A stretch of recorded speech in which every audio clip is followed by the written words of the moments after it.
नमस्कारम। आज हम वाराणसी, काशी, बनारस की बात करेंगे। एक ऐसी नगरी जो समय से परे है, जहां हर कण में दिव्यता है। यहां गंगा की लहरें केवल जल नहीं, सदियों की कहानियां और आत्माओं की प्रार्थनाएं लेकर बहती हैं। इस शहर की हर गली, हर घाट, हर मंदिर एक जीवंत इतिहास है।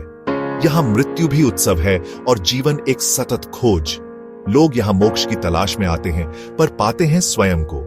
यह वो जगह है जहां शिव स्वयं निवास करते हैं।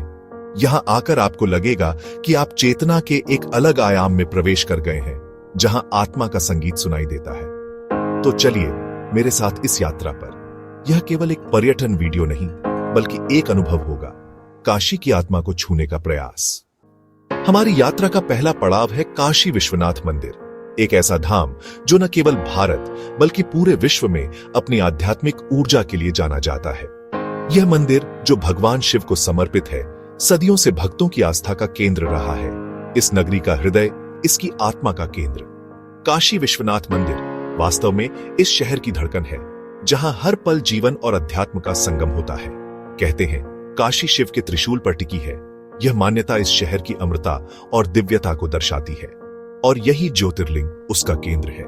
यह ज्योतिर्लिंग भगवान शिव के प्रकाश का प्रतीक है, जो भक्तों को असीम शांति और आनंद प्रदान करता है। हजारों वर्षों से अनगिनत पीढ़ियां यहां आकर अपनी श्रद्धा अर्पित करती रही हैं। यहां आने वाले हर भक्त का अनुभव अनूठा होता है, जो उन्हें भगवान शिव के करीब ले जाता है। यह मंदिर कई बार टूटा, पर हर बार और भी भव्य होकर खड़ा हुआ।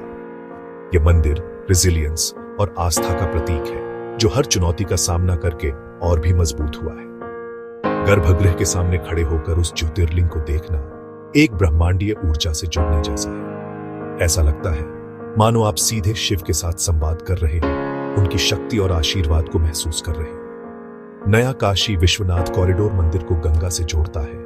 यह जीवन और मोक्ष का मिलन है। गंगा जो जीवन दायिनी है और मंदिर जो मोक्ष का द्वार है, एक साथ मिलकर एक अद्वितीय अनुभव प्रदान करते हैं। यहाँ की घंटियों की धुन और दियों की लौ आपके भीतर ज्ञान का प्रकाश जगा देती है। यह प्रकाश आपको सही मार्ग दिखाता है और आपके जीवन को सार्थक बनाता है। काशी विश्वनाथ केवल दर्शन का स्थान नहीं, यह रूपांतरण का केंद्र है। यहाँ आने वाले हर व्यक्ति को एक नई शुरुआत का अवसर मिलता है, एक बेहतर इंसान बनने का मौका मिलता है। यहाँ से हर कोई भीतर बदलाव महसूस करता है, एक शांति, एक संतोष जो शब्दों में व्यक्त नहीं किया जा सकता। यही काशी का सबसे बड़ा रहस्य है। आप केवल शरीर नहीं, अनंत चेतना है, और काशी विश्वनाथ मंदिर आपको इसी चेतना का अनुभव कराता है। अब हम चलते हैं दशाश्वमेध घाट की ओर, एक ऐसा स्थान जहां इतिहास और आध्यात्मिकता का संगम होता है। यह घाट वाराणसी के हृदय में स्थित सदियों से अनगिनत कहानियों का साक्षी रहा है, जहां ब्रह्मा ने 10 अश्वमेध यज्ञ किए थे। माना जाता है कि इस घाट पर स्वयं ब्रह्मा जी ने 10 शक्तिशाली यज्ञ किए थे, जिससे इसका नाम दशाश्वमेध पड़ा। इसकी प्राचीन वास्तुकला और आध्यात्मिक महत्व इसे एक अद्वितीय तीर्थ स्थल बनाते हैं। दिन में यहाँ जीवन अपने हर रंग में नजर आता है, एक जीवंत चित्रपट की तरह। तीर्थयात्री, दूर दूर से आए श्रद्धालु यहाँ गंगा में डुबकी लगाने और आशीर्वाद लेने आते हैं। साधु अपनी विशिष्ट वेशभूषा और आध्यात्मिक आभा के साथ घाट पर एक पवित्र वातावरण बनाते हैं। नाविक, बच्चे, गंगा नदी में नाव चलाते नाविक और खेलते हुए बच्चे इस घाट को और भी जीवंत बनाते हैं। सब गंगा के किनारे, इस पवित्र नदी के किनारे जीवन की धारा बहती रहती है।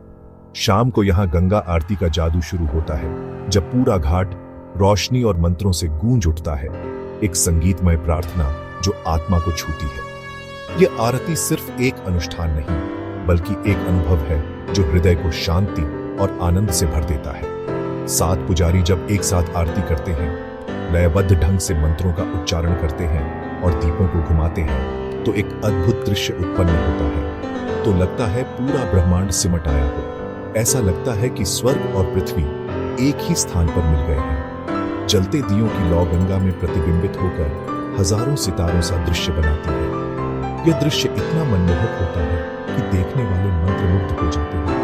यह आरती केवल देखने की नहीं, महसूस करने की चीज है। इसे अपने भीतर समाहित करने की चीज है। हजारों लोग एक साथ प्रार्थना में लीन एक सामूहिक चेतना का अनुभव करते हैं। आरती के बाद घाट शांत हो जाता है। लेकिन इसकी ऊर्जा हमेशा बनी रहती है और गंगा पर तैरते दिए आत्मचिंतन का निमंत्रण देते हैं। मानो वे कह रहे हो, अपने भीतर झांको और सत्य को खोजो।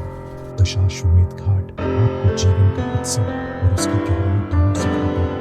एक ऐसा स्थान है जहाँ आप स्वयं को खोज सकते हैं और अपने अस्तित्व के अर्थ को समझ सकते हैं। अगला पड़ाव, संकटहा देवी मंदिर। काशी की आध्यात्मिक यात्रा में अब हम एक ऐसे स्थान की ओर बढ़ रहे हैं जहां आस्था का अटूट बंधन महसूस होता है। यह विशाल नहीं, पर यहां की आस्था अतुलनीय है। मंदिर का बाहरी स्वरूप भले ही साधारण हो, लेकिन इसके भीतर भक्तों का अटूट विश्वास और गहरी श्रद्धा का वास है। संकटहा यानी संकट हरने वाली मां। यहां मां अपने भक्तों के दुखों को हरती हैं और उन्हें सुख शांति प्रदान करती है। यह मंदिर सिंधिया घाट के ऊपर एक शांत कोने में स्थित है। यहां गंगा के किनारे प्रकृति की गोद में मां का यह धाम भक्तों को शांति और सुकून प्रदान करता है। यहां पहुंचने के लिए संकरी गलियों से गुजरना पड़ता है। यही गलियां बनारस की असली पहचान है।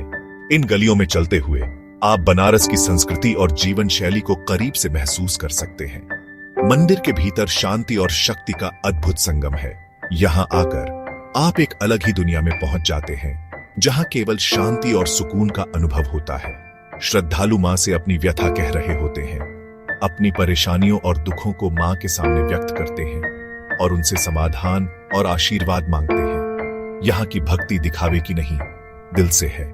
यहाँ लोग सच्चे मन से मां की आराधना करते हैं, बिना किसी दिखावे और आडंबर के। मां को देवी नहीं, अपनी मां मानते हैं। यहाँ भक्त मां को अपनी सखी, अपनी मार्गदर्शक और अपनी रक्षक मानते हैं। पौराणिक कथाओं के अनुसार पांडवों ने भी यहाँ देवी की पूजा की थी। यह मंदिर युगों से भक्तों की आस्था का केंद्र रहा है। संकटहा देवी का मंदिर सिखाता है, सच्ची आस्था मन के छोटे से कोने में जलने वाले विश्वास के दिए में होती है।